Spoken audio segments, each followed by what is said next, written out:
There are places on Earth that were never meant for us. Dark, narrow, unforgiving. In 2009, one of those places claimed a life. The story of John Edward Jones in the Nutty Putty Cave remains one of the most haunting tragedies in modern exploration. Nutty Putty Cave lies in Utah, a winding labyrinth of tight passages, twisting tunnels, and suffocating spaces. It was popular among thrill seekers, yet notorious for its dangers. Rescuers had been called here before. People had gotten stuck, but most had gotten out. In 2006, authorities temporarily closed the cave after multiple rescues. 3 years later, it reopened. And within just a week, tragedy struck. On November 24th, 2009, just before Thanksgiving, 26-year-old medical student John Edward Jones entered Nutty Putty Cave with friends and family. John was adventurous, full of life, a father, a husband, expecting his second child. That night, he wanted to relive the excitement of cave exploring.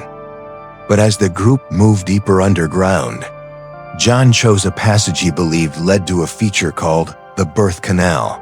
A tight squeeze, yes, but one that could be conquered.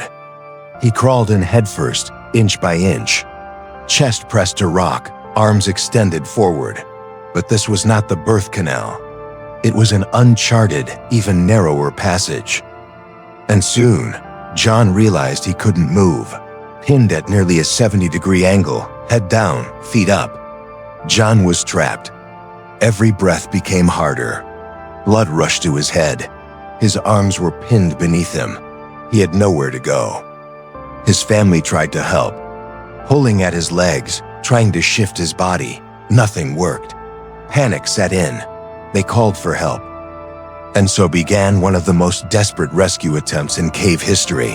Rescuers arrived quickly, dozens of them. Rope systems, pulleys, drills, everything they could carry underground. For 24 hours, they worked in the dark. They chipped away rock. They rigged a complex pulley system to try and pull John free. At one point, he was lifted several feet. Hope filled the tunnel. But then, the anchor in the rock failed. The system snapped.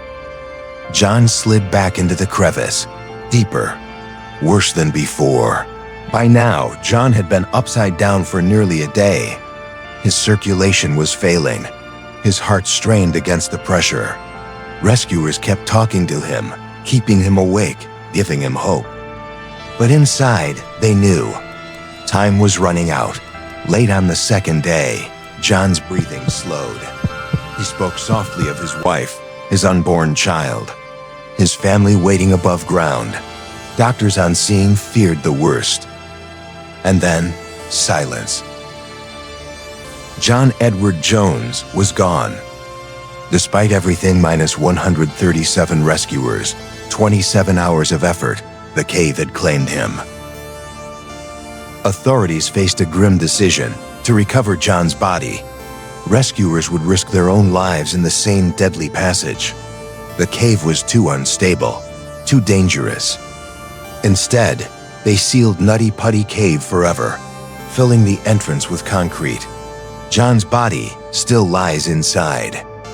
Today, the site is no longer an adventure destination, but a tomb. A reminder that some places are not meant for us, and that nature always has the final word.